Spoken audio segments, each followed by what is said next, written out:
1973 saw the release of a film so intense that people were actually getting ill while watching it in the theater during its release. Stay with us for The Exorcist. Welcome, friends, to the 3324 podcast, Halloween edition, Eric. We always Is it that pull time out of the year horror. already?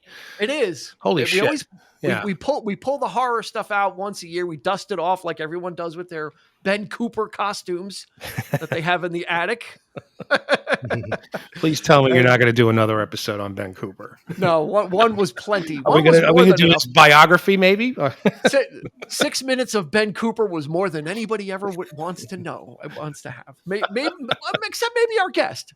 Our guest, Andrew Cremines, might be a big Ben Cooper fan. Oh, I am. I have a shirt and everything. Yeah, see, there's a select. It's a niche. It's a niche thing, and Andy fits right into that niche, like a triangle peg into a triangle hole, like those kids used to play with the shapes. He fits in perfectly. So welcome. I'm happy to be here, and I brought Pazuzu with me. Oh shit! No, what are you doing? Don't show me that. I don't want to. No, I don't want to see it. I got my. Yeah, I brought my Pazuzu idol. Eric, do you have a Pazuzu also? I do not. You don't, because you have like a lot of those replica things too, and you know. Andy, is that Pazuzu anatomically correct? It is, but I don't want you to digitally blur it out for YouTube. My wife got me this, and Elaine Dietz, who did the voice for The Exorcist, or the face, she signed the bottom of it. So that's cool. Yeah. Wow. Yeah. That's really cool. I wouldn't mind having that. Yeah. I know Janai would. My sister would. For the man who has everything, a Pazuzu statue. Yeah. Okay. Things have gone downhill since it's been in the house. See, strange occurrences. A rat in the attic.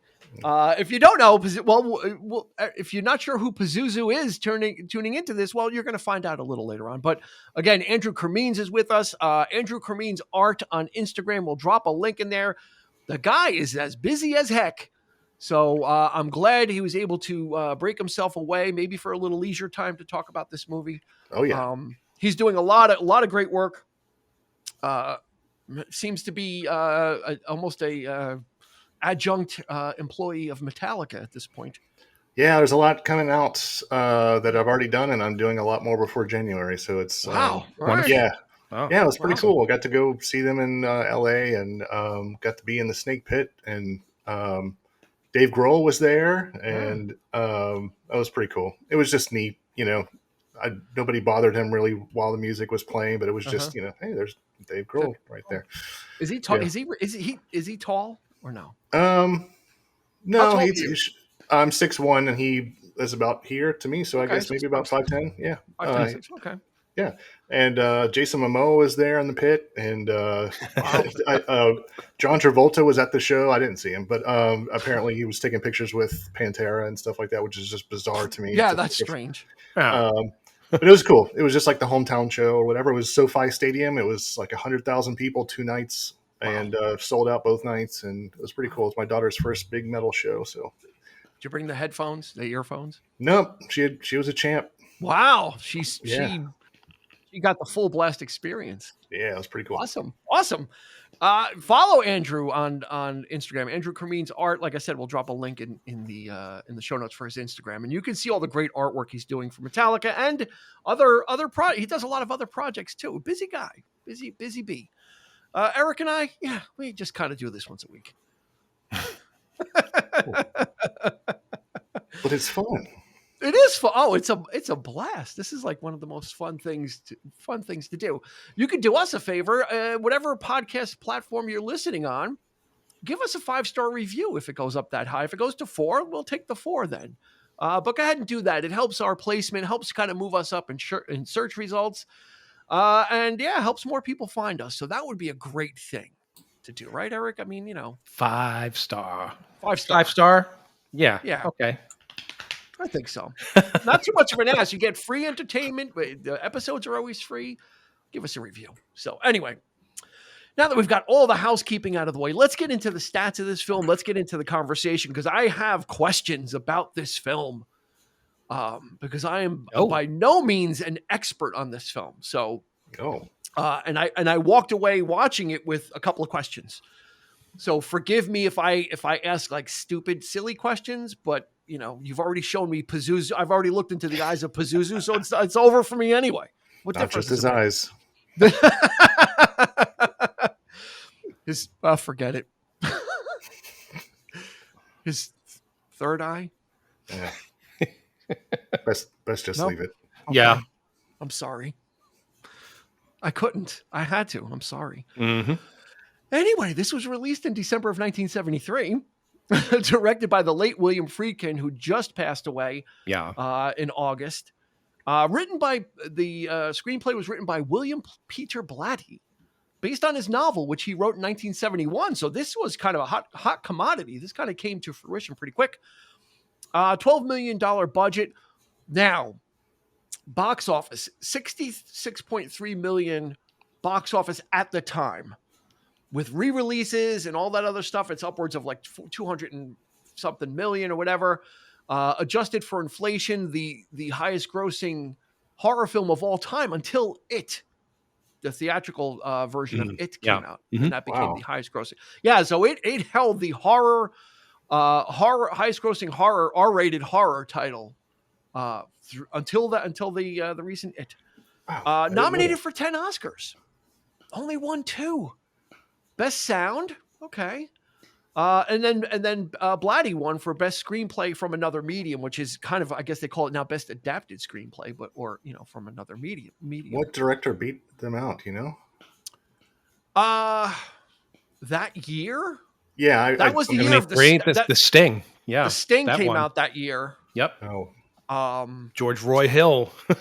Did he win best director for that? What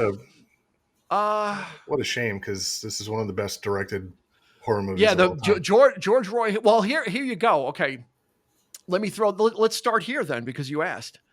The nominees for best director that year: Bernardo Bertolucci for Last Tango in Paris, William Friedkin for The Exorcist, Ingmar Bergman for Cries and Whispers, George Roy Hill for The Sting, and George Lucas for American Graffiti.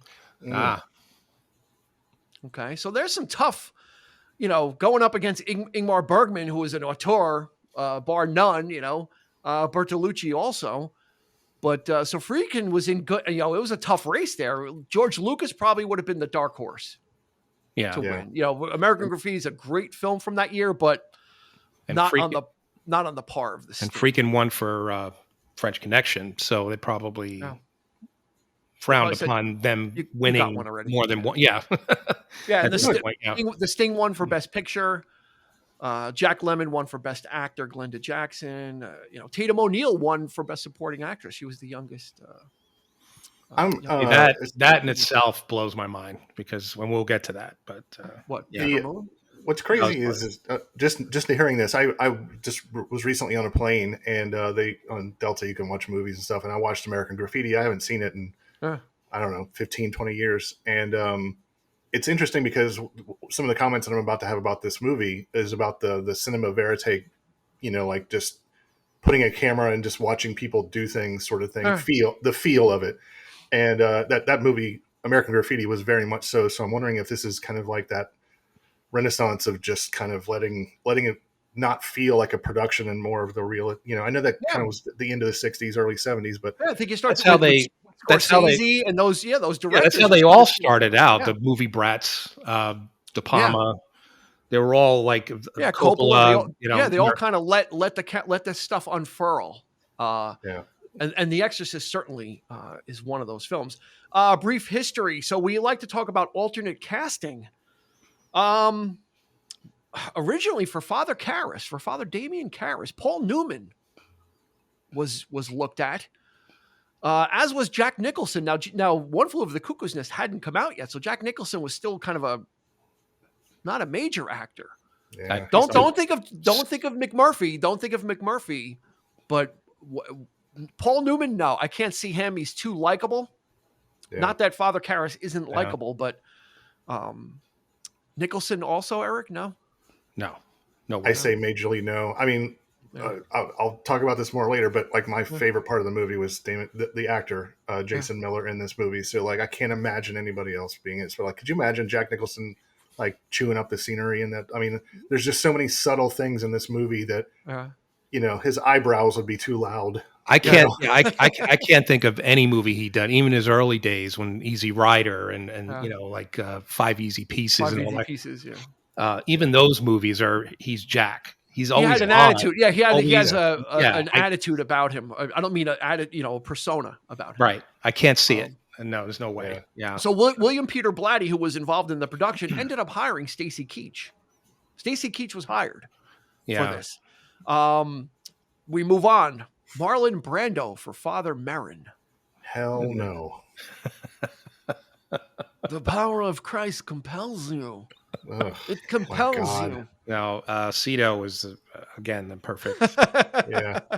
Although you know what, Max von Sydow was what 40. Yeah, he was very young. He was very young. They really did him dirty by making him like really old. Well, I mean, like, that's a great job with it. Though. That's Dick Smith. I mean, it looks just like he ended up looking when he was at age. In Minority Report, that's the age he should have been in the Exorcist. Yeah. So for the female lead, we had considering Audrey Hepburn, Anne Bancroft, and Jane Fonda for the Ellen Burstyn role. They all turned it down. They just thank God. Little maybe intense. Maybe Audrey Hepburn. Anne Bancroft might. Anne Bancroft, I think I could see. Audrey Hepburn, she's too. I mean, she's done suspenseful. Like, what was that movie where she's blind? And, it's like it's like that thriller. Yeah, I forget. So that was, it was kind of a suspenseful kind of thing. She did well. Yeah. Fonda, no, it would have been too much like Rosemary's Baby-ish type of. No, but she was. I mean, she was a total bitch about it, from what I hear. Anyway, she was just like, I'm not doing that commercial trash, and sure, she was all rethinking that now. Yeah. So then Jason Miller, who was a playwright, he wrote that Championship Season, which was I think won a Pulitzer Prize, this, that, and the other thing. He was friends with Blatty, or he knew him, and he requested a screen test, even though Keach was already hired. He said, with Friedkin, I'm sorry, not with Blatty. Friedkin's like, well, we already have Stacy Keach. It's like, well, can I just test for it anyway? So he let him test for it. And even Jason Miller said, he goes, I am Karis. I am, like, because Jason Miller studied theology for a little bit and kind of had a lot of those, some of those traits that Father Karras has. So Stacy Keach's contract was bought out. They paid him, said, oh, thanks. Wow. That was an easy pay, Ellen Burstyn was the same thing. She wanted to play Chris McNeil. She goes, I am this role. She had to convince Friedkin to hire her as well. So it was she's really good. Oh my God. Yeah. And then after this, as a result of this film, Jason Miller was offered the lead in a little film called Taxi Driver. What? Which he turned down because it was a play he wanted to do. He would return to the stage often, and that was his first love. That would have been interesting. Yeah. Huh. So I can see it, but that's the alternate universe, version. Well, here's one more for you then. For the role of Reagan that Linda Blair played, Denise Nickerson. Does that name sound familiar? No. Violet Beauregard from Willy Wonka and the Chocolate Factory. Okay. Was up for it, and her they turned it down. Her family read it and they said this was just too dark. It was just too much. Mm-hmm. Yeah. So this woman came in by the last name of Blair. I think her name is Ellen. I think brought in her daughter Linda Blair, who had just only done some modeling, and I think was on one TV show or something. They brought her in, and that was it. Then you've got it right. So our cast is Linda Blair as Reagan. You've got the great Ellen Burstyn. This was after Alice Doesn't Live Here Anymore, right? It was. Yeah. So she had already worked with Scorsese. Ellen Burstyn as Chris McNeil, Max von Sydow as Father Lancaster Merrin. Eric, this makes 3 for Lee J. Cobb. Yep. making his as one of his last performances as Lieutenant Kinderman. He does not yell in this movie, though. No, very understated. We don't get the yelling Lee J. Cobb. We get the very brilliant nonetheless. Yeah. Yes, you want a piece of Lee J. Cobb trivia? Yeah. I think both of you will enjoy this. Andy, you know the actor James Cromwell, right? Yes. Sure. Yeah. He played, and he was in Star Trek First Contact and all that kind of stuff. Yep. He's married to Lee J. Cobb's daughter. That's interesting. Wow. Okay. Yeah. Okay. Yeah. See that? Anyway, back to and then Jason Miller as Father Damien Karras, Linda Blair as Reagan McNeil. Everybody else is kind of, Jason Miller has got a famous son. He's got a very famous son and a famous father-in-law. I don't know I think his father-in-law is more famous. Oh, really? I didn't know the father-in-law. His father-in-law is Jackie Gleason. Oh, that's right. Yeah. Okay. No, I know this story because I was just listening to a podcast where Jason Patrick, who is Michael from The Lost Boys, is his son, Karras' son in real life, and he was talking about how Miller, around that time was kind of a distant father sort of thing, but I mean it was even worse with Jackie Gleason. Apparently was just not a very loving family man, apparently. So there was, all kinds of. That's very interesting because in the extended cut, Kinderman they put the scene back where he's, the priest at the end and he's walking away, and to keep Karras' spirit alive, because he bonded with him. He was talking about, I like to go to movies, Father. You like movies, Father, Yeah. Well, they added that scene at the end where he befriends his best friend and he mentions Jackie Gleason. So I thought that was pretty interesting. So that's so he's like, that might have been a little connection. Freaking probably definitely an Easter egg. Maybe he did that on purpose. Yeah. I think it was an Easter egg. Yeah. Safe to say, none of us saw this in the theater. No. Upon its first release. No, we did not. I was young enough to remember the furor around it. I remember the mania, much like Jaws. Eric, do you kind of remember? Of course. I remember people talking about this. I was only 7 or 7. Yeah. But I remember this whole thing on the news of people being terrified, people puking, or one woman miscarried and taken out on stretchers. And my mom was pregnant with my sister at the time, and she read the book. Wow, that explains a lot. That explains a lot. Yes, it does. Sorry, John. And she went to see the film with my dad, and she loved it. I mean, she came back, and my mom likes that kind of stuff anyway. Yeah. But and of course, she was telling me all about it, and then I said, so what's the deal with? Because I asked, I said, you hear all this talk, like word of mouth stuff, like people are fainting and this, and and I said, what's the big deal? And she obviously couldn't tell me some of the scenes, in detail. But and I don't think she really knew at the time that it really wasn't the possession moments that did it. It was all of the medical stuff, all of the. When Reagan is going under all these treatments, and that was the horrifying aspect of people just getting sick and walking out. The scene with the needle in her neck with the blood. They said a lot of people just lost it. It looked so real. It was just so shockingly like a documentary. The doctor pulls the mom out into the hallway in the hospital and lights up a cigarette. He's like, let me tell you something. Yeah. That's an old 70s. Yeah. Yeah. Everybody was smoking. It was okay back then. They did, what did they know? Yeah. Andy, this is one of your favorite movies of all time, right? It is. Why?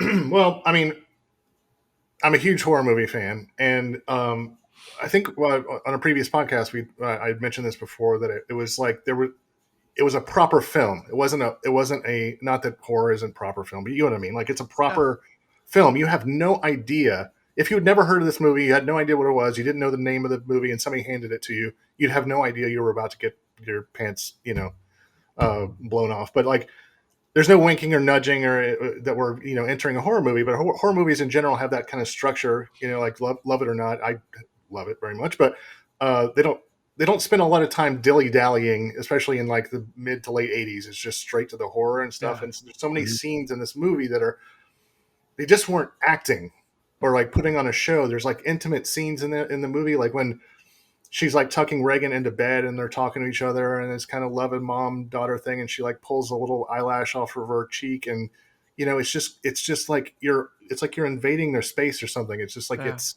and there's also stuff like when Damian Karras goes to his mom's house and changes her bandages, and it's just these quiet moments. There's a radio playing in the background. He like pulls his collar off and he's getting relaxed, and it's just like there's just these long scenes of just life, of seeing these people, and it's just slow cooking, like, and or even like when in the dorm in the church when after his mom dies, he's like drunk, and his other fellow priest like puts a cigarette in his mouth, takes his shoes off for him, puts them, tucks him in, and it's just those little intimate moments that just it adds up. It's just like I said, that cinema verite. It grounds the film in it's not the 5 college students, they're on a trip and they end up at a house 20 minutes in, and then the festivities begin. Yeah, I mean, you are getting a really slow roll. This is a really slow roll of a film. Yeah, almost to the point that you forget when I was watching it. I'm like, you could almost forget the whole Marin first 15 minutes of it, because his with the beginning shots of Father Marin, there's virtually, not that there's not any, but there's virtually no dialogue. Right. It's just a lot of things. You see him doing a lot of things, right, and encountering different things, and then you cut to Georgetown, and that is totally, normally that would be damaging to a movie if you just kind of left that behind and didn't revisit it. And the fact that we didn't know his name. We didn't know his name was Father Marin in the film in the beginning. So they start making references to this person. You still don't know that it's that guy because you almost forgot that he was in the movie. Right? Yeah. And it's just, continuing with that, Jason Miller's portrayal as just an everyman. Like I'd never heard of him in a movie before or after, really, outside the Exorcist movies. I didn't pay attention to him that much, but he looked like somebody that was like my uncle or something. He wasn't like a movie star, and he's like an everyman. And I think that the biggest thing for me too is like, and this is kind of a personal thing, is that like I was a youth minister for 15 years at a church, and I feel like this movie. The subplot of Marin is what I love so much about it, because it's like one of the most realistically portrayed versions of somebody having a crisis of faith, like a man of faith having a crisis of faith. And there's like the conversations between the two priests in like a noisy sports pub with like they're drinking beers and it's smoking. Allman Brothers playing in the background. Yeah, yeah. It's just something you don't see in movies. Talking about like Father, and especially between two priests, which is very sort of reverential. Like they're always sort of like stoic, but to see them act like real, just regular people and joking with each other and ribbing each other and stuff. And I remember my grandmother, like it was when I was really young, so. She was a very Episcopal family, my family, and she once saw the priest with tennis shoes on, and she talked about that decades later. Like, do you know that there was a time that I saw him with shoes on, and I'm like, scandalous. Yes, So like, could you imagine though, like somebody in 73, like the religious folks of the time, seeing two priests sitting over a table with beers, talking about crisis of faith and that sort of stuff or whatever. It's got to make you uncomfortable immediately anyway, much less the whole possession part. But it's just it's just this like little window into life, and then there's just the stuff with his mom, and Damian Karras' mom, and it's just like you can feel the pain in his soul. He looks like a man that's haunted in this film. I mean, he just looks like a man that is carrying something on him. Like you can tell, like he just looks worn down. He looks world weary, He's, right, Eric? It's kind of has like that look of like it's he doesn't have to say much to get it. No, it looks like he's going through. He's got this crisis of faith, but also all the stuff with his mom, and plus the fact that it's interesting to note that both Marin and Karras. They have a different job too. Marin's an archaeologist, and Karras is a psychologist as well. Yeah. So hearing a lot of people's problems and people who probably aren't that religious or have faith, and having to hear just the real world problems of somebody just coming in and just dumping their stuff on him. And so, he looks very fatigued, very, he's ready to just lay down, it's just, it's just so well portrayed. And so, and it just the physical, the body language and everything is just fantastic. Yeah. He's also a boxer. He used to be a boxer. So he goes out, he goes out running and he goes to the boxing gym and, so you're seeing a different side of it kind of humanizes at the time. Yeah. That these priests, while they are holy men, not infallible, they have problems. They question as much as anybody else, It was just, it's absolutely brilliant to write him as a psychologist, because when he has the conversation about like,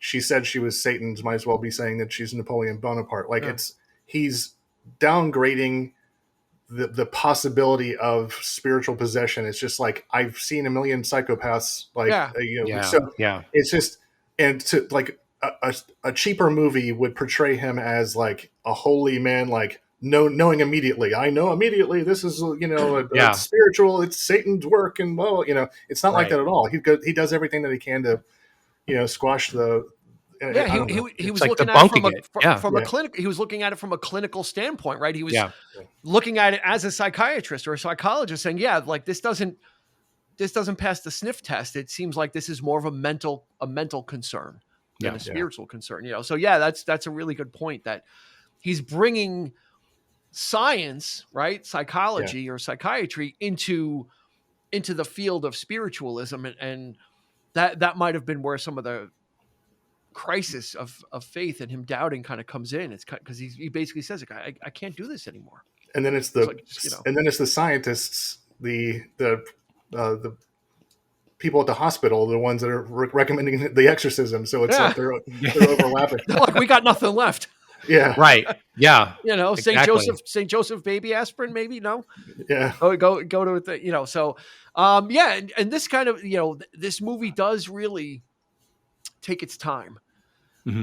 Even with Linda Blair, you don't really know there's not any indications that there's going to be something going on with her. Really kind of, first it's like there's rats upstairs and you kind of don't know what's going on and what does it mean? And there creepy things are happening, but it's just, then there's a murder, right? And I think that's really what kicks things off, is when Burke, was supposed to go check on the director. Yeah. Check and she comes on home Reagan. And she thinks that she was left alone and he was there, but and the fact that you don't see it happen. He's at the bottom of the stairs. She drives up and she sees everybody, around the bottom of the stairs, but you don't actually see that happen. And that's what makes it all the more eerie in the sense, and then, one of my favorite scenes is when the cop comes, when Lee J. Cobb comes to talk to Ellen Burstyn, and it's just, he's kind of like Columbo in that sense, where he's like trying to charm her, and he's like, he's like, just one more thing. He knows, he's like, obviously he's like, and he's talking through it, but he doesn't actually say it. He doesn't actually make any accusations or, there's no, but he knows like this doesn't add up. Your daughter was the only one in the room, the only one that could have done this. And he just doesn't, he can't say it like, and it's, I just think that's such a great scene. So if, that's probably going to be one of my favorite scenes if we do talk about when they're drinking coffee, when they're sitting at the table drinking coffee. And then she asks him, and that's what's so brilliant too, is that little added moment where she asks him, would you like another cup of coffee? Because that typically, again, in any other film, he would have been like, "Oh, I think that I got everything, so let me go." But no, I'll have another cup of coffee. So it adds more attention to the scene. Yeah. She's like, she got that look on her, she's trying to get rid of him, and he just takes one sip, and he's like, "All right, I think I got what I came for." Can I get an autograph for my daughter? What's her name? Well, it's actually for me. And that and Lee J. I mean, he's just so good in that scene. He's just so it's such an understated performance, but so well done. I mean, that the realness, the thing that I keep coming back to. There's the shot at the very beginning when you see Ellen Burstyn's character behind the scenes about preparing herself for a shot. You see her like push her shirt down, and she's like loosening up and like walking up to her cue and all this stuff or whatever. It's just it's just that whole set piece, is like there's a huge college rally and all this stuff or whatever. It's just, and then you see the people talking behind the scenes and stuff. I keep comparing this to the stuff that I really, really like. Like I love mid to late 80s horror movie because it's just so cheesy and schlocky and stuff. They never spend time on that kind of stuff, and it never feels big. It always feels very intimate, or you're this part of the woods, somebody's getting murdered or something. But it just feels so like old Hollywood. Well, a little bit of bigger scale. The old, the only intimate scenes are just people getting laid in the corner, the teenagers getting it on, and that's pretty much. I think you're talking about The Exorcist. I'm like, no. I'm talking about like referring to the horror movies. Is there a third cut? Yeah, Andy, you mentioned that scene where Ellen Burstyn was, and I thought about it today when I was watching. I'm like, this is very meta because it's an actress pretending to be an actress, pretending to go and do a scene. I'm like, this is actually very like meta. On different levels, because and people are trying to like fix her collar, and she's like shooing him away because she's like trying to walk through to get to her mark and everything. Ellen Burstyn was just fantastic. I mean, you see the change. She's carefree. She's an actress. She's got her help. The maids take care of it, and the great relationship where Reagan takes the cookie and she tackles her, and they're tickling, and and she just totally kind of becomes someone that's totally broken and just totally at her wit's end for her daughter. She wants to know what's going on, and not getting the answers, not getting, or she's getting answers, but they're not the right answers. Have you heard the story about the tension between Friedkin and Burstyn during the filming? Like, he actually hurt her, I think she got hurt. A lot of the actors in general were just really kind of pissed off in general with Friedkin because he would have a gun full of blanks, and they would be in the middle of a take, like during the exorcism, and he would just shoot the gun, and everybody on the set would jump, and they'd finish the scene, but they'd be like, "Stop doing," But there's the scene where Reagan slaps her across the room or whatever, and they had her tied to something around her waist, and somebody was yanking her backwards, and they did it a couple takes, and it just wasn't what he wanted. So she said famously that she saw the corner of her eye freaking talk to make a head nod or something toward the guy to yank it, do it hard. And they just yanked it, and she had like spinal damage or something. She did. She hurt it back, but the doctor said it's only temporary. So thank God. But that would, he was doing things that he would never get away with today. Yeah. I mean, the fact that he slapped the priest at the end, and the guy that played his best friend was not an actor. I mean, he was a priest. Yeah. And he's trying to give the last rites, and it's freezing, and it's like 2 a.m, and he's trying. And that's that famous story about freaking just, "You trust me?" And he's like, "Yeah," and he just slaps him across the face when he's giving him the rights, and that's why you see him crying. That's a real reaction. On him. He's not acting there, and his hand is shaking, and it's like it just rattled him. But he was like Ellen Burstyn said, he's just freaking was just a maniac. Brilliant director, but a maniac. It's just like so there's no way he could get away with that kind of shit today. But there were a lot of real priests in the movie too. I think was his name Tom? The other one, the one that he had a beer with, I think he was a real priest as well. And I think the older guy, him and then the best friend. I don't know if the head of the school was, though. It might have been. Yeah, Father Tom. He was Thomas Birmingham. His father, Tom Canavan. He's the president of Georgetown University. A lot of realism, right? Really kind of going, and I'm surprised that the priests, I'm surprised that the church let them be in a film like this too, of this nature. Because it was also, they're kind of talking about, well, the church doesn't really do, in the film, we don't really do exorcisms anymore. It's something that's kind of old. Well, I mean, old hat and the nature of that, right? I mean, this whole story is based on a supposed true story, which happened in Georgetown in 1949. And so Blatty got the idea, and he wrote a story, the book, And then Friedkin was investigating that as well, and all these others, like sort of other cases, and so he's like, this could be really interesting. I'd like to do this, and he was blown away by. I think he was on a press tour for French Connection, and he read the book in like one night, and he couldn't put it down. He's like, because Blatty had wanted him to direct it. I can't even imagine who else might have been chosen for this. But John Borman was up for it at the time. He would do The Exorcist too, but he was up for it. God! Actually, they approached him. He said, "Nah, I'm not interested." But then he was interested in doing the second one. Right. Just because you dared to speak its name, I'll comment on how bad the second movie was. And Scorsese loved it. Scorsese freaking loves that movie. Like he is a big proponent for the second one. I'm like, I don't know about that. Yeah, loves that and hates Marvel movies. Good job, Al.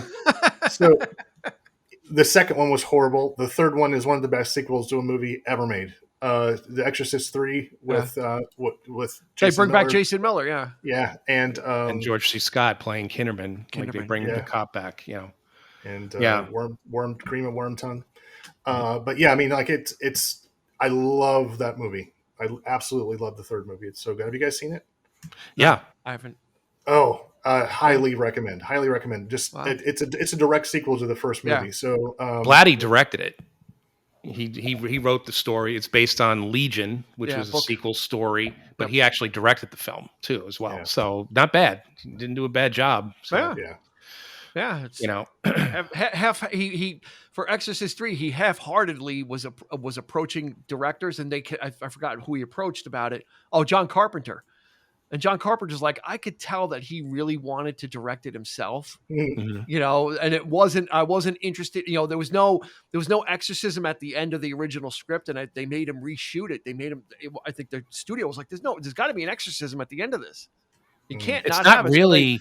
So they kind of shoehorned in a story. They threw a priest in there and they shoehorned in the story, but Blatty wanted to direct it from the beginning. It seems like. Yeah, there's two versions of that film as well, I believe, and I mean the movie is not really tied. I mean it has something to do with the first one, but not really. I mean it's more. It has its own thing, and it's in the same universe as it. Yeah, and it's a really good procedural good detective story. It's a really good thriller like that, But I enjoyed it. I thought it was great. So back to the original.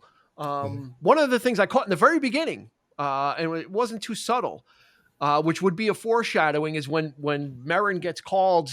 He's in Iraq. He's on the dig, and they find, a little trinket or whatever, and then he finds the statue of Pazuzu, and he's standing on one side of the screen, and Pazuzu is on the other side.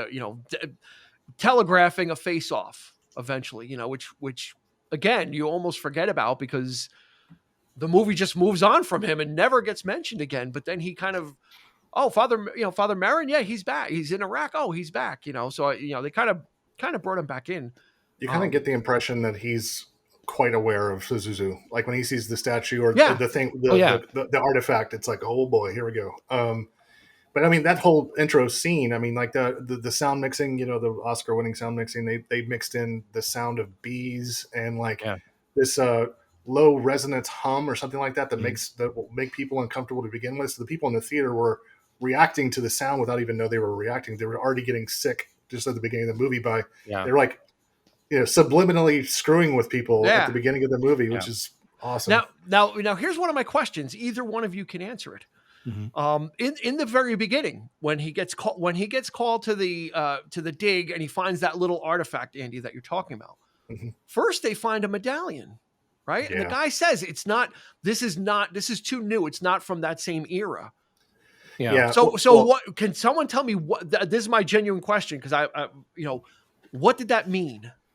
Well, in the original, there was no. It was supposed to be one of those Pulp Fiction briefcase sort of things. It's up to you. However, they did the prequel movie with what's his name? I can't remember. Stellan Skarsgård, playing younger Merrin, and they somehow worked that in to where that was part of the story in the prequel, and it was just so dumb. Yeah. There's a trope Okay, so like here's what was so great also about The Exorcist. Okay, she is over time degrading. Like she's got scrapes on her face because she's self-harming. She's like, this demon is ravaging this kid.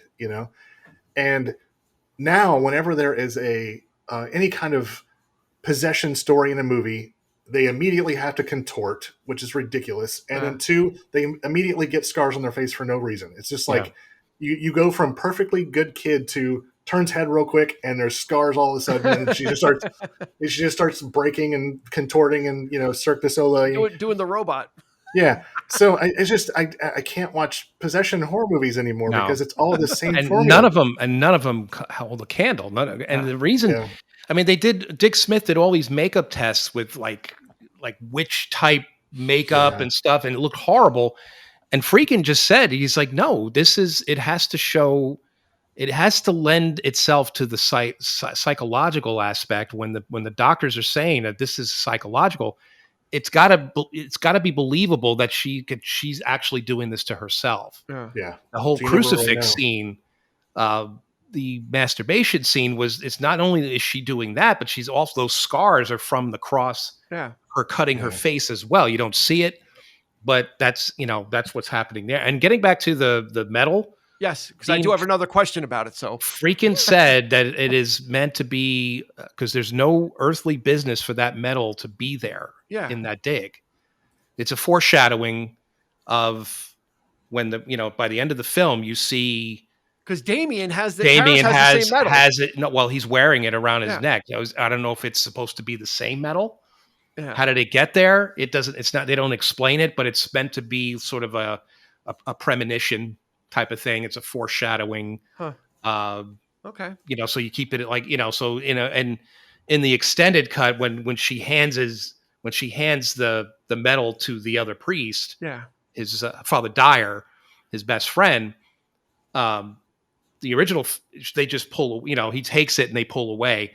In the extended cut, he ended up giving it back to her. Yeah. He goes, no, I'd like you to have it. And so then they drive off, to give it's in her possession now. And I wonder if that's going to factor in the upcoming sequel that, that David Gordon Green is working on, which is going to be a trilogy. Apparently we saw what he did with Halloween. I really don't have any interest in it, but they're trying to sell it because Ellen Burstyn's back.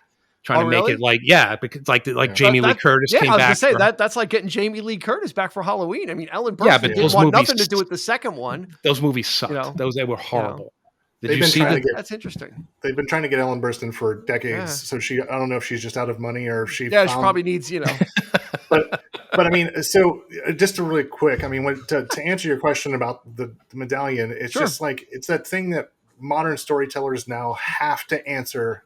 When we don't need answers, it's like in Solo. That's right. Like, that's where he got the gun. That's where he gets the vest. That's where he gets Chewbacca. That's where it's just it was okay. So when they did the prequel, it was like we got to answer all these questions. And stuff, it's one of those things that just it doesn't need explaining, and it adds to the sort of mythos and the whole mystery of the thing. And what does it really mean? It is literally a talisman or a medallion for good. Interesting. To represent good, in that.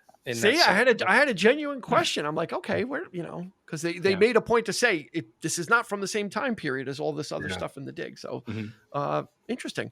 Let's talk about the score or lack thereof of score. There's only 17 minutes of score in this film. That means a large part, and probably 90% of the film, no music. Well, not only that, but just an assault on the senses. The scene after the the crucifix scene, and like she gets smacked across the room where it's like it's silence, like just shot of the door. So it's just like it's just chaos, and then silence. And that's so jarring, and it happens a lot in the movie where crazy things are happening, and then you're just stuck with your own thoughts. The two of them sitting on the staircase. It just. I love that. It was so. Do you think that adds to the realism that there isn't a score telling you when something's happening or building violins building up? Yeah. That there's nothing. So it's like you're in the room. You're hearing the door slam. You're hearing the wind blowing through. and you're not getting musical cues to tell you something's going to happen. They're building. It's coming to a crescendo.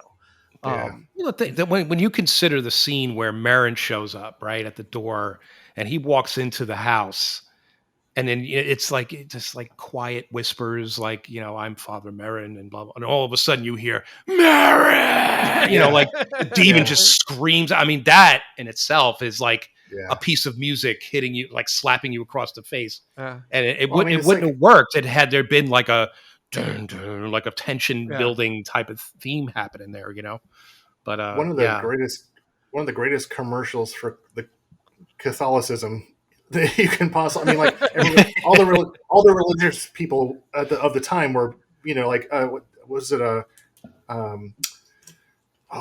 famous preacher at the time said that the devil lives in the celluloid of the film.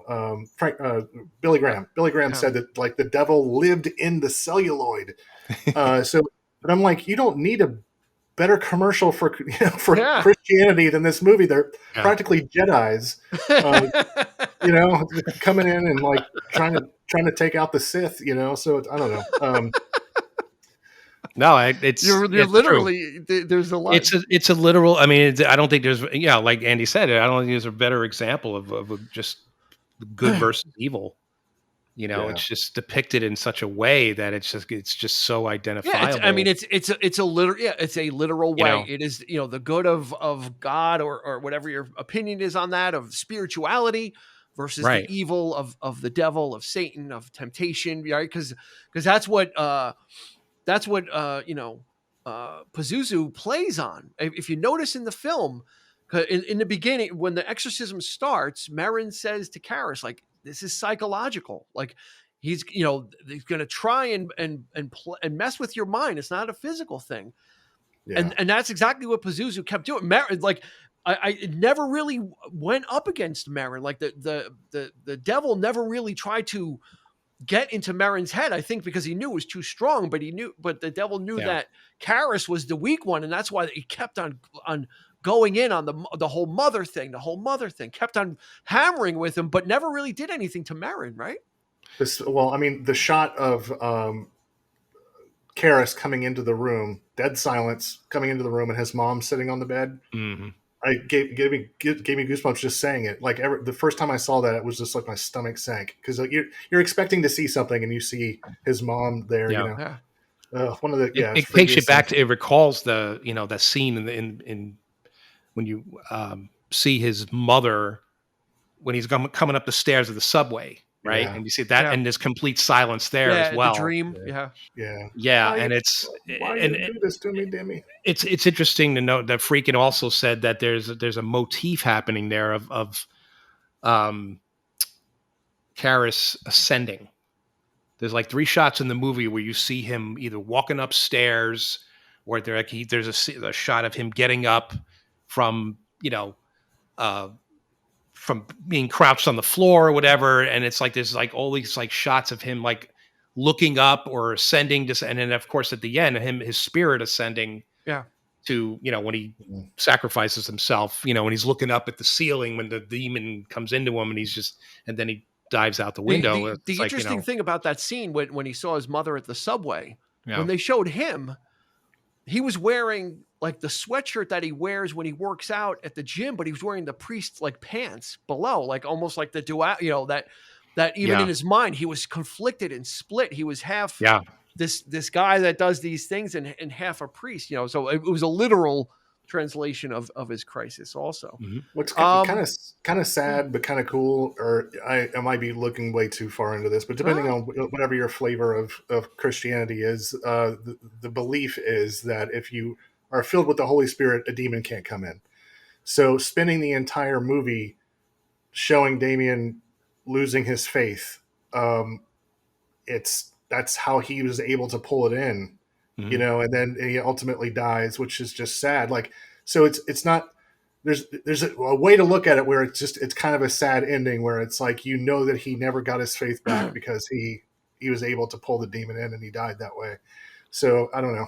I don't know. What do you think? Did he though? I mean, there's a moment there, like that's interesting because there's a moment there where the demon comes into him, but then his eyes go back to normal. So did he cast the demon out right before and sacrificed? Because the demon had, no other vessel to go into, because that's when he killed himself. I mean, it was his greatest sacrifice. So I think that was his coming to, understanding that, you need to be if you're going to win this battle, you need to be a full on believer. So, and I think when he was saying, come to me. Yeah, it was almost like a ruse or a subterfuge. Like he came into him and then he dove out the window and was given his last rites. And and you see how he was squeezing Father Dyer's hand when he's saying, "Do you hear me?" And that's all you got out of that, out of the final performance was the squeezing of the hand. And I think it was. I think the sacrifice was kind of his redemption. It was kind of like he understood, because he could have just walked out and said, "You know what, the hell with all this. I don't believe it anyway." Right. So, but he came after seeing all this stuff and then seeing what happened to Merrin. Yeah. That kind of pushed him over the edge a little bit. So there was a little bit of probably of human anger, but then also spiritual, I think, after having that whole thing happen. Let me ask this. Go ahead. I'm sorry. They were just like one of you. I think it was Andy mentioned the scene where they're sitting on the stairs, and he's asking why this little girl, and they're like, I just love that. The whole point is just human beings. This demon just considers them trash. They're just. You were never, and God, if human beings are this messed up, this conflicted, where there's just a very thin line of good and evil, no God would want to love you. And that's what he's trying to put on people. It's like, it's just, chilling to think about in that respect. But, so it's. Yeah. So let me ask another question. And maybe to each one of you can answer it, but what is this film about to you?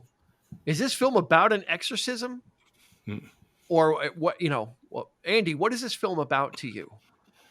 Because it's very easy to say, "Oh, it's The Exorcist," and she's throwing up on people and the head's spinning, and it's like, those are parts of the film, but it only makes up a very small part of the film, honestly. Yeah, I think this. In my mind, this story is about Damien Karras, and and the things that are surrounding him, his crisis of faith, his ascension, his ultimately having a crisis and then, sacrificing himself after believing again, that sort of stuff. But I mean, it's not, that's the main story, but it all comes down to good versus evil. I think it's just like a classic good versus evil sort of thing, and what's pretty interesting to me is I've got friends who never saw it when they were kids and have grown up and are now, atheists and stuff like that. And they've seen this movie and they're laughing the entire movie. Like it just doesn't affect them at all. Like it just, if you think it's a fairy tale to begin with and you didn't have the scare when you were a kid, seeing it now, it's just like, this is what you all like, sort of, so, but it's a classic good versus evil story to me, but it's, around Eric Karras. Yeah, I agree. I think, it's all about the question or the mystery of faith, because I mean, you look at Ellen Burstyn too. I mean, it's partly her story as well. I mean, because she doesn't believe, she's not overly Christian, in the film, and she, has to. I mean, she's forced to believe, I think, and it just sort of, I mean, especially at the end, I think it's poignant that he does hand the medal back to her. Does she go on to believe? Is she just going to go back to her life and just as if nothing happened?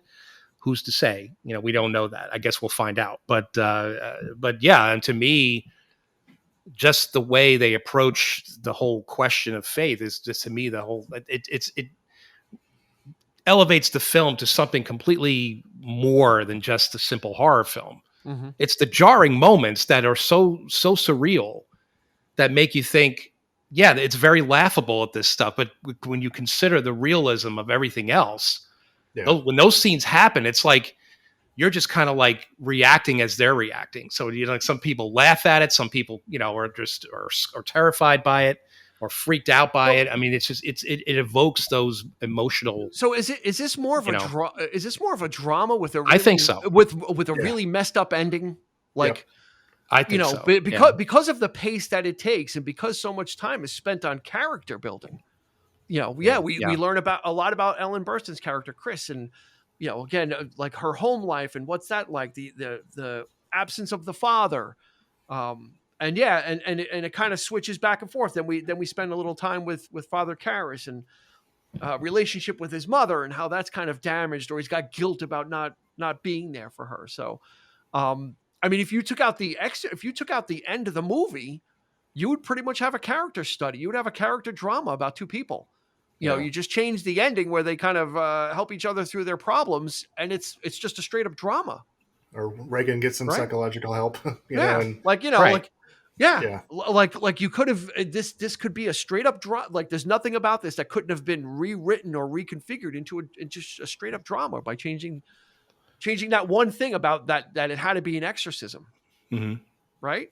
Yeah. So it actually, everybody kind of really kind of keys in on all those scenes with Linda Blair, and she was nothing short of fantastic as well for she like 14 or 13 at the time. I would argue this probably hands down for me one of the very best child acting performances, because I mean, you see like old shows when they have like little Clint Howard on Star Trek when he's like talking with a mature voice, and you could tell he's just mouthing the words, and it doesn't quite match. But when she is talking in her Karras's mother's voice, she's acting that out. You see, like the words are just coming, and the look on her face.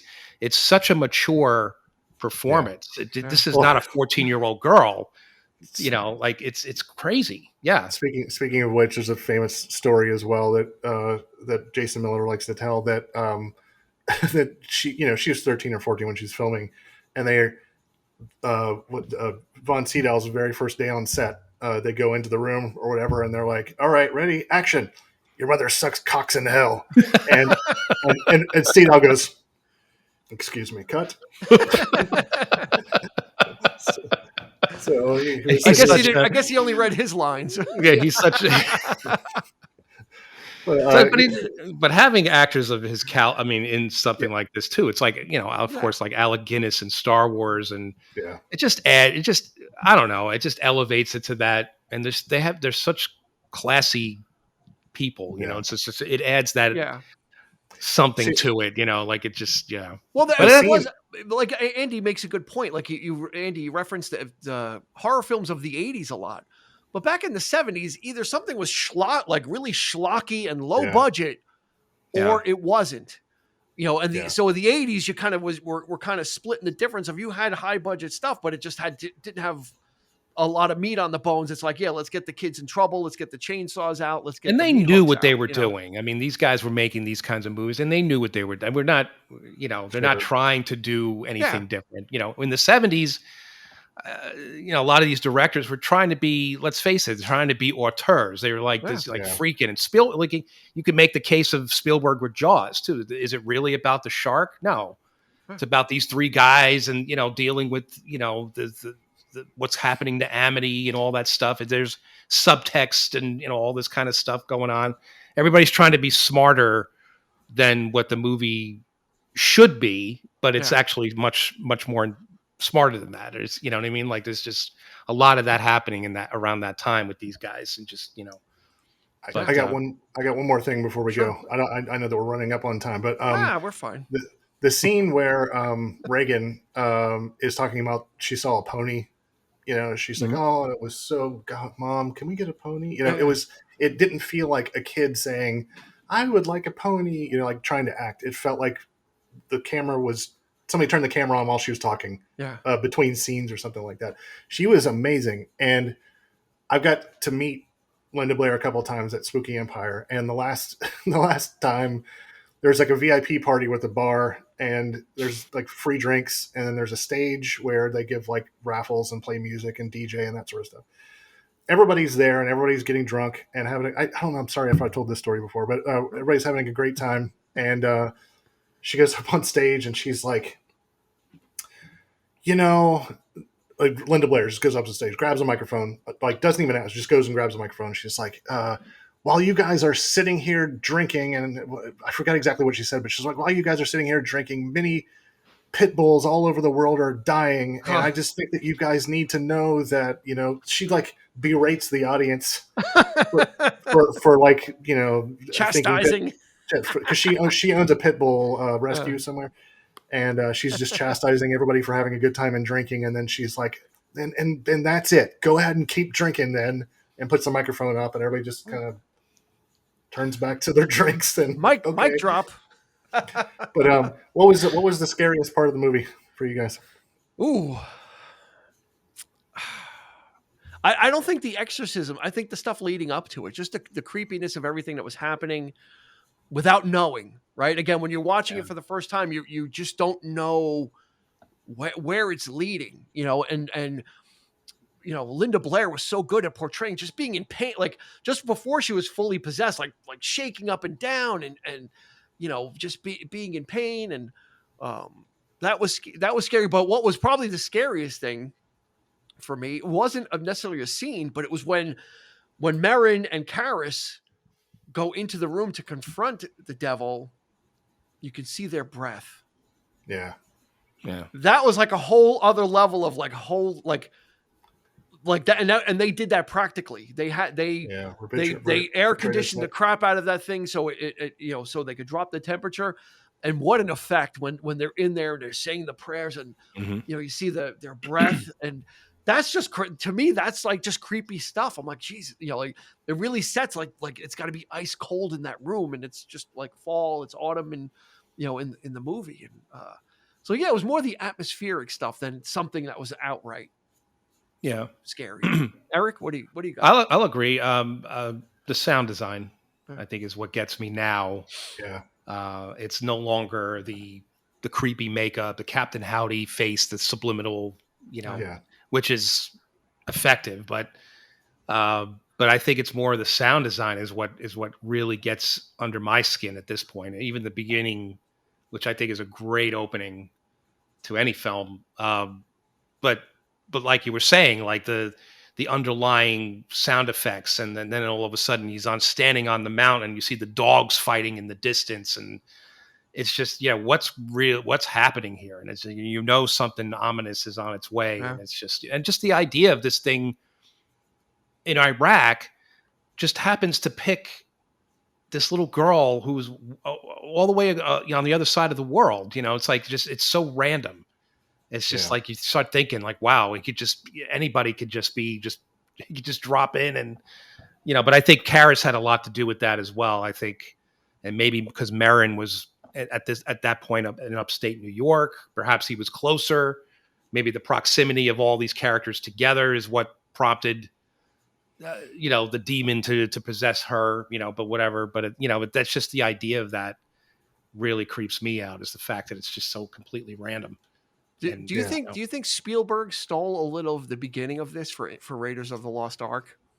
In watching the beginning, I was totally recalling like the Well of the Souls and the dig. Of course. Oh yeah. Like the kid running through like the different, like, because they had all those trenches and everybody's working and all the pickaxes and they're all kind of doing this thing at the same time. And I'm like, and that was very much like I got a Raiders feel from the beginning. If you didn't know what the movie was about, you'd be like, oh, this is like an adventure film. They shot that on location, and that's a real dig. All that stuff you see is that's them really digging on a site. It's not that wasn't a set. That's a real dig in Iraq, and but I'm thinking of a scene too when somebody when you mentioned the sound effects, and then all of a sudden it gets really quiet. They did that in Poltergeist. There's a scene, remember, when they're all in the living room, and all of a sudden it's like you hear this thing, and all of a sudden, and then like everybody gets blown back. The father gets blown back in his chair, and it's like, and then all of a sudden it's just quiet. It looked like a really bad cut, though. It wasn't quite as effective. It just looked like a bad edit. But there's a lot of that in this film. It's like just those moments, that's jarring. It's very jarring. Andy, scary for you? What was scary for you? The freakiest stuff for me was, so there was an adult woman that was the size of Reagan that did all the kind of nasty bits that like the crucifix scene and all that stuff or whatever. Can't have a kid doing that. And this spitting up the pea soup. There was a she had like a thing stuck in her mouth, but they ended up like painting that in anyway.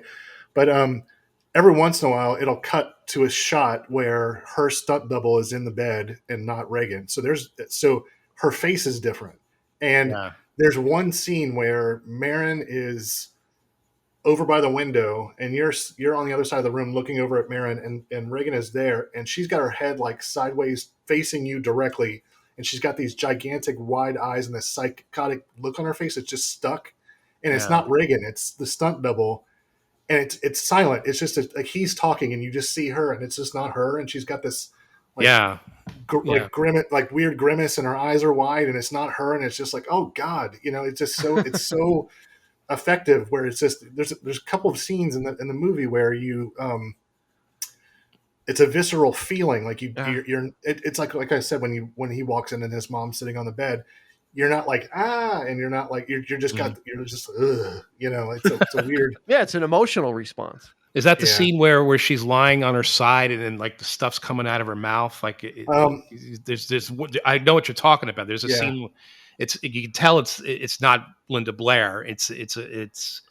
It might have been around that same time, but I think she's facing the other way on this. Yeah, it just shot, though. It does. It looks really freaky. Speaking of the pea soup, and speaking of how Friedkin would treat his actors, Jason, they had practiced that scene with when she throws up on him, and the way it was going to be filmed was he got hit in the chest, but Friedkin, when they rolled, shot him in the face with it, and that's his real reaction. Jason Miller, he wasn't planning on getting shot in the face with that. It was supposed to be. They practiced in the chest, and Friedkin said, "Okay, let's tilt it up a little bit and right in the face," and you got the real reaction. So, yeah, like I said, Eric, that kind of stuff doesn't really fly anymore. No, but he was, got reactions. I'm not condoning it, but it's kind of like, it would be a totally different film if in the hands of anybody else And, he was just as good. I mean, he was brilliant with The French Connection. There was a movie after this that came out the same year as Star Wars called Sorcerer, which is was that Roy Scheider? Roy Scheider, which was a remake of Wages of Fear, with about these down on their luck, guys who had to transport nitroglycerin to a fire to to like a rope bridge, and there's like harrowing, terrain, and because if you can't move unless the truck will blow up, with the stuff. So it's like really, really tense, so that was an underrated gem. But Star Wars, of course, blew everything away that year. When Friedkin died, I saw everybody talking about Sorcerer. I never heard it before, but everybody was like, see this movie. So I need to check it out. Well, I have the original, but it's like, I didn't even know that he had made I knew there was a remake, but I didn't know he did it.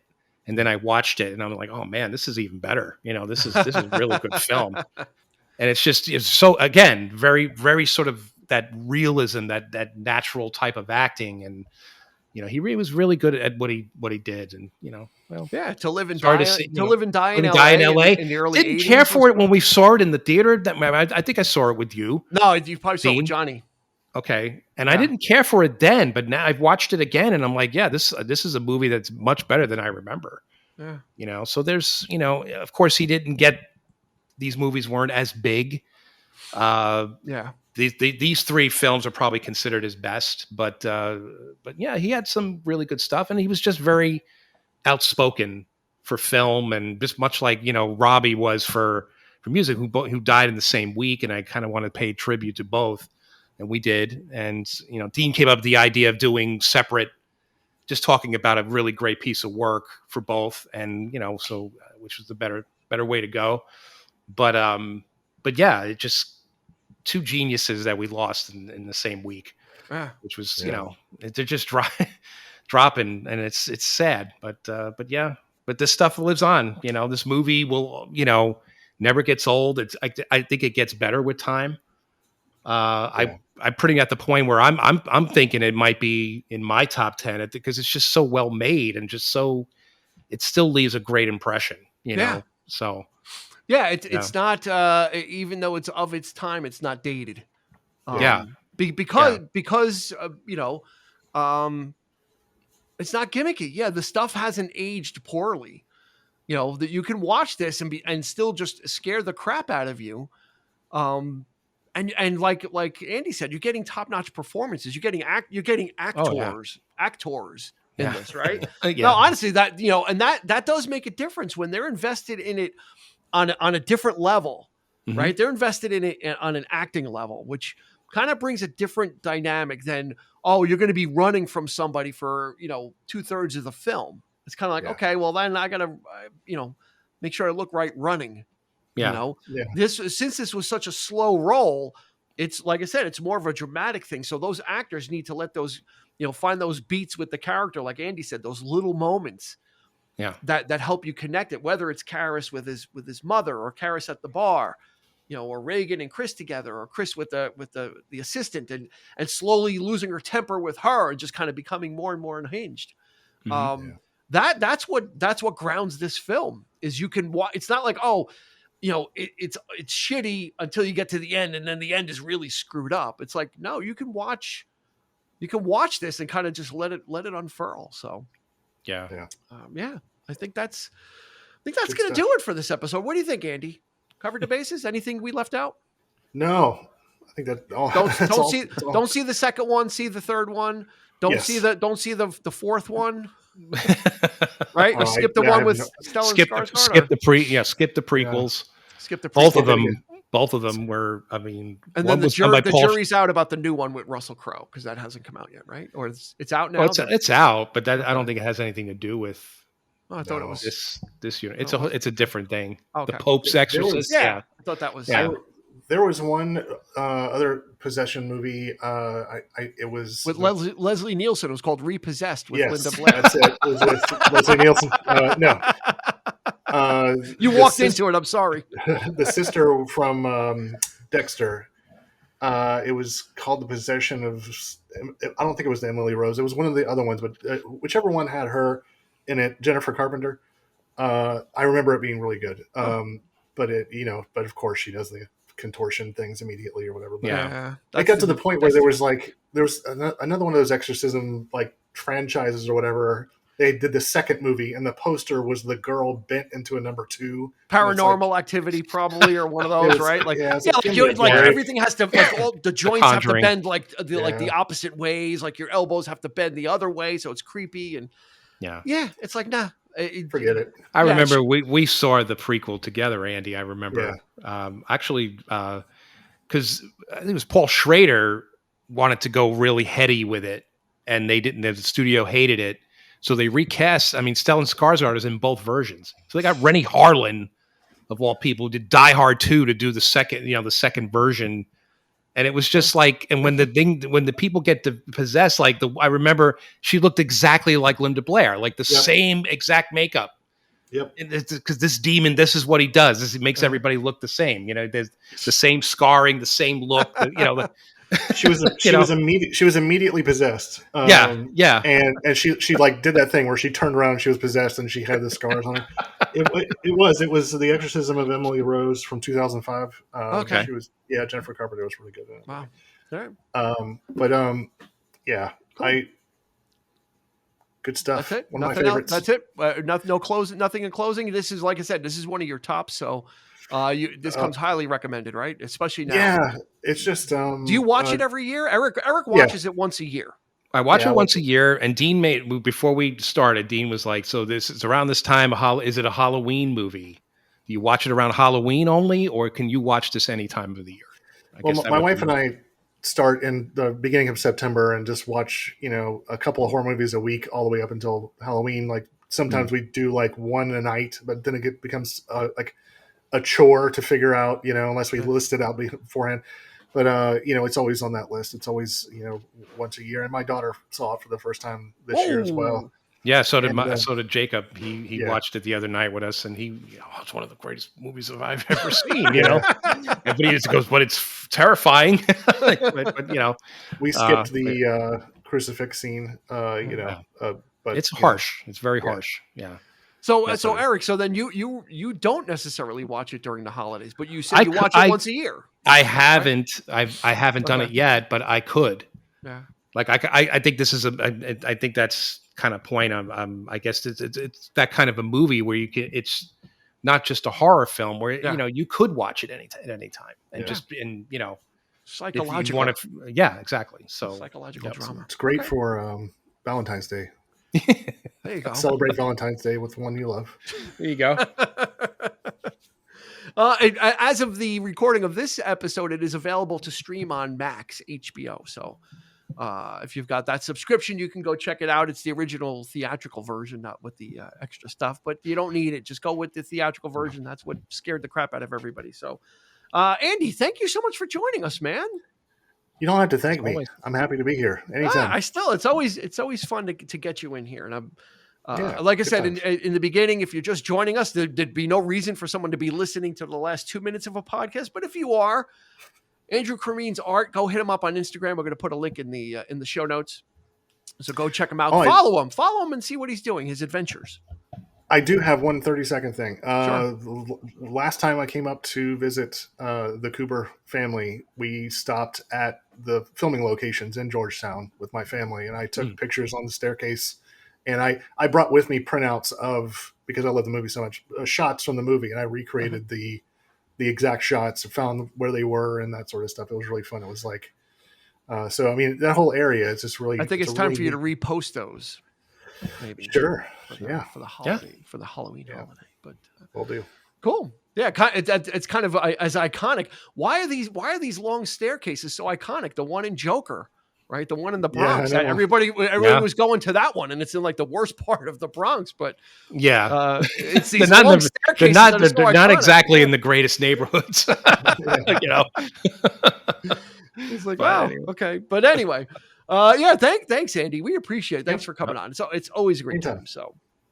And thank everybody for joining us as well. Again, you can find us each and every week, every Thursday, new episodes drop. Plus, there's a whole treasure trove of other stuff. Andy has been on other episodes, a lot of Halloween stuff too. So if you go back, we've done a bunch every year. We kind of do some of the Halloween stuff. So there's more there to listen. And plus, per Eric's request, the history of Ben Cooper in a 6 minute in a 6 minute dose. So for Andy. For Eric, this is Dean asking you to please be kind and rewind.